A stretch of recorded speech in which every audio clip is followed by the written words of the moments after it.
Hi there guys, okay, so we're going to explain what happens when your foot lands on the ground and what muscles you're going to use and what injuries can happen if you're not running in the correct way, your biomechanics are not working. So first things first, Connor's going to get into a running strike. Now what happens is when you land that foot on the ground, so go to land that foot on the ground as you're going to run, that foot's going to absorb the loads. Just come back a little bit more, Connor, lift that foot up off the ground as if you're going to plant it back down, and then as you come forward, that foot's going to absorb the pressure and all your body weight coming down there.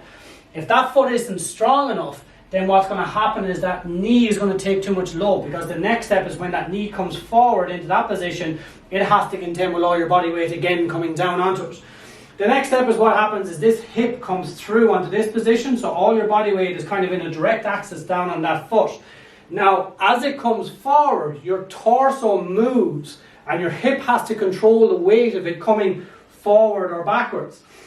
Again, if you have a little bit more weakness in here, you're going to see a shoulder drop on one side or on the other. And then the final piece of what's going to happen is that this opposite leg has to come through, and as that knee lifts up, then you're standing on that leg completely, and then what happens is you can transfer your weight right or left depending on what weakness that you have or if your mechanics are not good enough. So there's a lot of things happening just when that foot hits the ground. Now, as opposed to when you're running slowly, you're going to absorb an awful lot more of the force through your foot, and this soleus here and this quad is going to take an awful lot of pressure. But when you're actually running you're running fast, this heel comes off the ground, this whole ankle complex has to absorb an awful lot more force. But in order to propel yourself forward, you're going to use your hamstrings and your glutes as Connor drives this knee up towards his chest in a sprinting motion. It's going to be completely different than when you're running slowly. So when I mentioned in the blog that yes, running slowly is a good proportion of your training, but you need to be able to train to run fast as well. Okay, all right, thanks, Connor. Okay, so let's go and look at it from a frontal plane. So when you're running and that foot lands on the ground, you can see if this ankle isn't strong enough, it can rock in and out.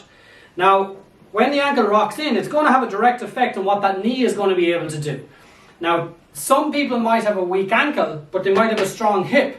So the hip is able to counteract that, and the knee comes back out into that position, recorrecting your mechanics. Some people have a weak foot and a weak hip, then the knee is going to drive directly in, and those forces are going to, you can see if my body weight comes down through that hip, that force is going to drive that knee in there a little bit more. So this is what we're talking about, having a strong running stride.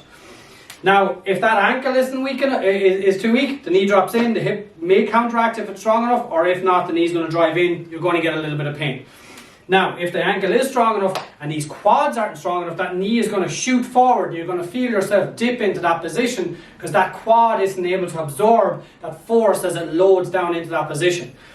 Then finally, as you come through that weight onto that foot and that knee hips, that the opposite leg comes forward, you can see this little hip. If it's not strong enough in that hip, it's going to drop out to that one side, and you'll see people as they run, that hip will drop out either side, and that's not going to be good because these are very, very strong muscles that need to contend with all your body weight as it moves forward. But as you go into that single stance phase, it needs to be able to contend with how that torso shifts forward, left or right, and it needs to be able to control it in order to protect the other muscles and the joints.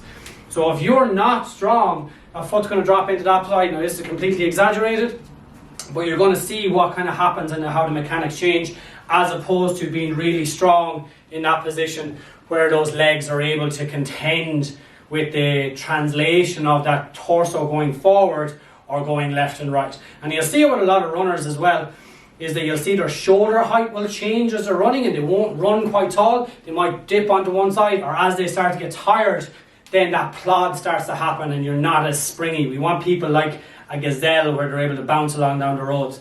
And then that's what we have to do with our training and our programs, is to not only get you strong enough to run slow, but also expose your body to those higher speeds, which gets that glute and that hamstring involved as you're running at a faster pace.